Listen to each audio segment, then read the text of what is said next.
గుంటూరులో ఉండే జిన్నా టవర్ ప్రత్యేకత ఏమిటి? దేశ విభజనకు కారణమైన వ్యక్తి స్మారకం ఆంధ్రాలో ఎందుకుంది? మొహమ్మద్ అలీ జిన్నా భారతదేశ విభజనకు, పాకిస్తాన్ ఏర్పాటుకు మూల కారకుడు. ఒకప్పుడు దేశ స్వాతంత్ర్యం కోసం పోరాడిన వ్యక్తి అయినా మత ప్రాతిపదికన దేశ విభజన కోసం పోరాడిన వ్యక్తిగత.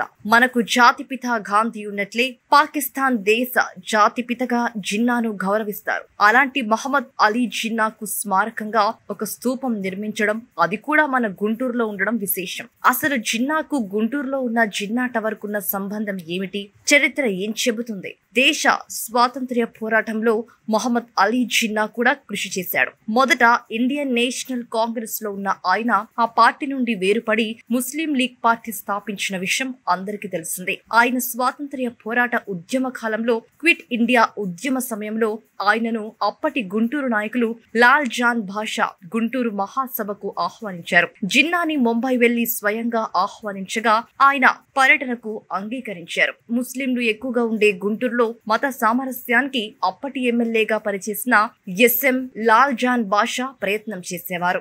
గతంలో రోడ్డు ప్రమాదంలో మరణించిన తెలుగుదేశం నేత లాల్ బాషా గారి తాత జిన్నా టవర్ నిర్మాణంలో కీలక పాత్ర పోషించిన ఎస్ఎం లాల్ జాన్ బాషా గారు ప్రస్తుతం జిన్నా టవర్ ఉన్న ప్రాంతంలో భారీ సభ ఏర్పాటుకు సన్నాహాలు జరిగిన చివరి నిమిషంలో జిన్నా రాలేదు. అలాగే జిన్నా బదులుగా ఆయనకు అత్యంత సన్నిహితుడైన జుదా లియాఖత్ అలీ ఖాన్ సభకు హాజరయ్యారు. ఇక అదే సభకు స్వాతంత్ర్య సమరయోధులు కొండ వెంకటప్పయ్య పంతులు, కాశీనాథుని నాగేశ్వరరావు, ఉన్నవ లక్ష్మీనారాయణ, కల్లూరి చంద్రమౌళి సహా పలువురు పాల్గొన్నారు. జిన్నా రాకపోయినా ఆయన వస్తారని ఆ సభకు ఆయన గుర్తుగా ఆయన పేరు మీద స్తూపం నిర్మాణం మొదలుపెట్టారు. అలా 7 దశాబ్దాలు దాటినా ఇప్పటికీ జిన్నా టవర్ గుంటూరులో ఉంది. ముస్లింలు ఎక్కువగా నివసించే మాయా బజార్ గా పిలువబడే ఏరియాలో ముస్లింల వ్యాపార సముదాయానికి లాల్ బహదూర్ శాస్త్రి పేరు ఉండగా, ముస్లిమేతరులు ఎక్కువగా ఉండే ప్రాంతంలో జిన్నా టవర్ ఉండడం గుంటూరులో మత సామరస్యానికి ప్రతీక.